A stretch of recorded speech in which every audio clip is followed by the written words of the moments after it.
Normalement, là, je t'ai bien hooké visuellement. J'espère que tu m'écoutes. Ce dont j'ai envie de te parler aujourd'hui, c'est de la difficulté numéro un pour la perte de poids. Non, j'ai pas envie de te parler d'alimentation, de régime drastique, de déficit calorique. J'ai pas non plus envie de te parler de sport, d'activité physique, de NEAT. Ce dont j'ai envie de te parler aujourd'hui, c'est de psychologie. Parce qu'en fait, ce dont on parle quasiment jamais, c'est que une transformation physique, une perte de poids, une prise de masse musculaire, peu importe, un changement dans son corps va conduire à un changement d'identité. Quelqu'un qui perd 5 kilos ou qui prend 2 kilos de masse musculaire, il change d'identité. Personnellement, j'ai complètement changé de psychologie en termes de confiance en moi, en termes d'assurance, dès que j'ai juste commencé le sport et que mon corps a commencé à changer. J'ai pas pris de poids, j'ai pas perdu de poids, j'ai juste changé de composition corporelle et mon rapport aux autres a complètement changé.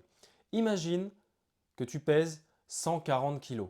Tu arrives à 90 kilos. Tu as perdu quasiment la moitié de toi-même en termes de poids. Et ça, c'est quelque chose que j'ai déjà entendu un client me dire. Un client qui partait d'un poids très très haut, au-dessus de 120 kilos, et qui était arrivé sous les 90 kilos. Une très belle transformation, avec quelques mois de suivi évidemment. Mais il y avait eu un moment en fait où les gens, quand ils le voyaient, la première question qu'ils posaient c'était: est-ce que tu es tombé malade?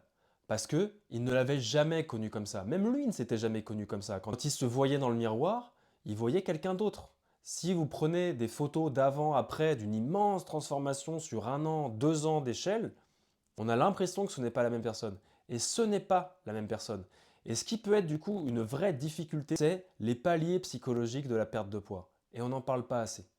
Personnellement, je fais entre 80 et 85 kilos. Et je sais que si je descends sous les 80 ou que je passe au-dessus des 85, juste pour un chiffre, même si ma santé va bien, même si je bouge comme je veux, même si mon corps ressemble à ce que je veux, ça me fera bizarre.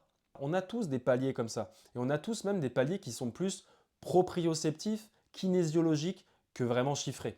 Parfois, on sous-estime la difficulté que ça peut être. Et là, pour moi, on a besoin de quelqu'un. On a besoin de quelqu'un qui nous rappelle pourquoi on a commencé ça. Pourquoi on est sur ce chemin. Parce que forcément, si on est sur ce chemin, c'est qu'on a trouvé une bonne raison de le faire. Un pourquoi qui vaut le coup. Et il faut quelqu'un qui nous rappelle ce que c'est. Parce que tout seul, on peut très bien l'oublier pour rester dans un certain confort, celui de l'identité qu'on a depuis déjà des années.